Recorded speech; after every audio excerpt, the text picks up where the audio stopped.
Finalement, on prend la route par l'Espagne pour aller faire la randonnée, pour aller à la source du Tec. Parce que du coup, dans mon projet, on part de la source jusqu'à l'embouchure. Mais j'ai hâte de montrer d'où vient l'eau du Tec. Ah bah super, c'est tout blanc.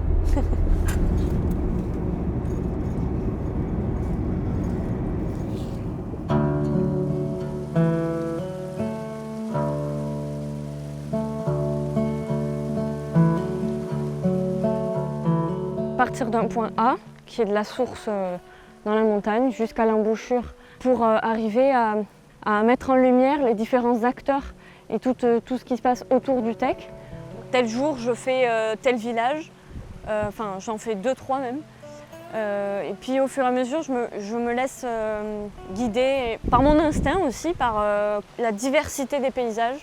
On passe de quelque chose de très montagneux, avec des rochers, du granit blanc, vraiment dans des choses comme ça. Et puis petit à petit, vraiment, on sent une métamorphose du paysage au niveau de la végétation.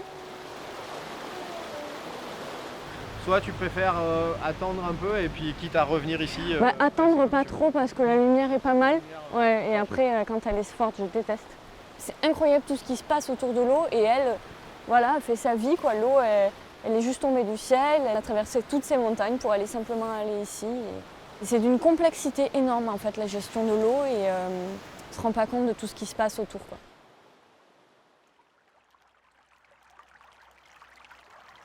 Cette mission photographique sur l'approche des Pyrénées en tant que dernier château d'eau de l'Europe du Sud est d'abord le plaisir d'un parcours partagé, où le thème de l'eau s'est construit dans une dimension volontairement transfrontalière et pluriculturelle.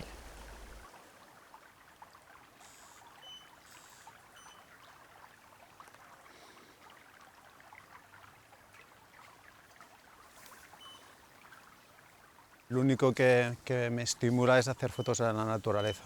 Yo creo que cuando haces una foto a otra persona tienes que indicarla, tienes que decirle cómo se tiene que posar y para mí esto es más complicado. En cambio la naturaleza pues te coges tu tiempo, tu espacio y ya está.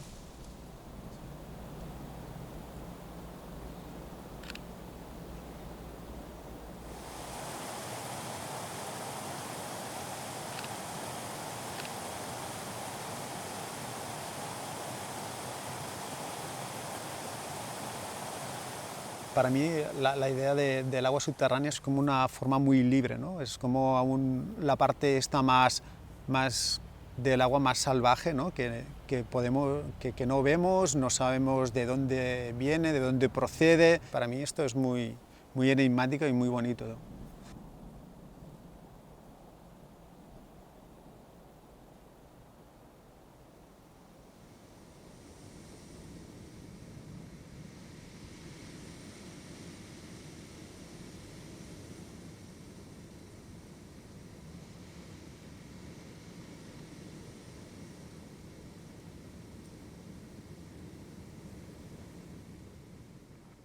Estoy protegiendo la cámara con una funda impermeable por si quiero sumergirla. Tiene que quedar estanco. Vamos a tener que esperar un poco a que vuelva la luz, porque si no, no tiene sentido ahora.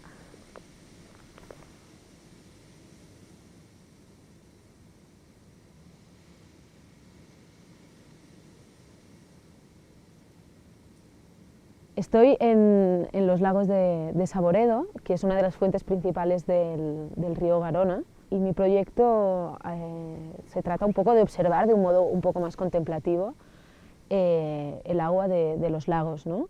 Y la aportación del agua en toda esta parte de los Pirineos y de alta montaña.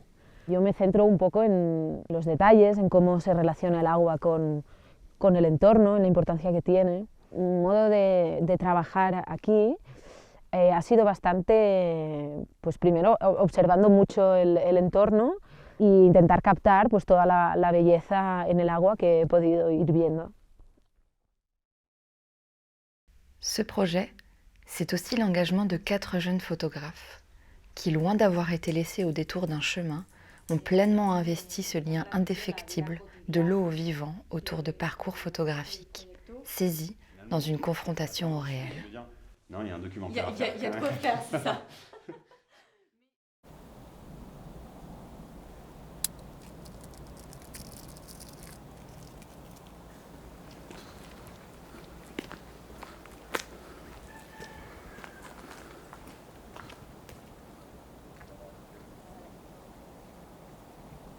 Non, mais sinon, allez-y regarder genre en mode naturel, et si c'est un sourire naturel, ça va le faire. Mon projet en fait pour l'IPP, c'est de travailler sur les sources naturelles. En gros, de dire quand il y a une source, qu'est-ce que l'humain va construire autour de cette source.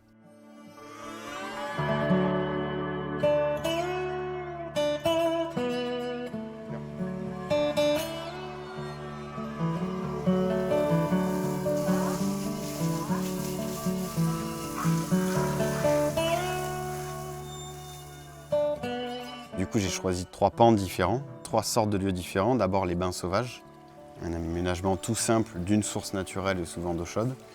Deuxième, les thermes modernes, où il y a encore une activité très développée et très touristique.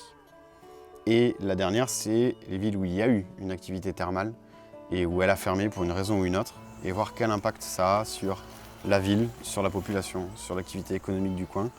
Voilà, de façon très modeste, mais j'essaye de faire dans ce sujet-là, cette observation de ces 3 choses et de les mettre en comparaison un petit peu pour parler de façon plus large de l'aménagement du territoire par l'humain quand il y a un apport, comme une source par exemple, de la nature.